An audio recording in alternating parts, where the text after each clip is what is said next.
I did that for 2 years and sort of realized in the meantime, well, if I don't have a degree, probably I'm not really going to continue progressing, etc. So in the meantime, sort of not having much confidence in studying, I sort of signed up to this distance university program in the UK called the Open University. And I basically, I did my full undergraduate degree with them whilst sort of working full time. And then, so I did pretty well and wanted to try and move into finance in London. And the best way for me to do that was try to get into grad school in London, and then, try and get my bearings from there. So I did that. I managed to get into a target school in the UK after, like a couple of really sort of tough years balancing work and studying.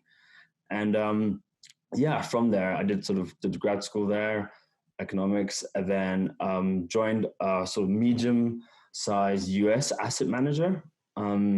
So I joined as sort of like an associate there for 2 years and rotated across different parts of the business. So, anything from, I did marketing, sort of finance, sales, parts of operations, and then finally investment management, which I sort of managed to, meet a few people, networked with quite a few people there. And they sort of, guided me towards what I sort of wanted to do in the long run, which was real estate. And sort of my old company didn't really do any sort of alternative assets in real estate. So it sort of had made sense for me to move, and they sort of helped me, prepare for interviews.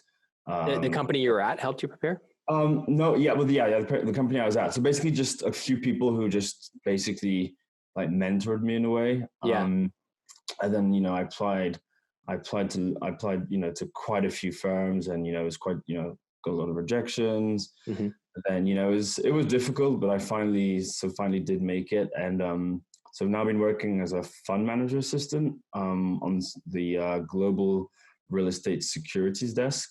So a large global asset manager. So I've been doing that for 2 years now. And it's been going pretty well.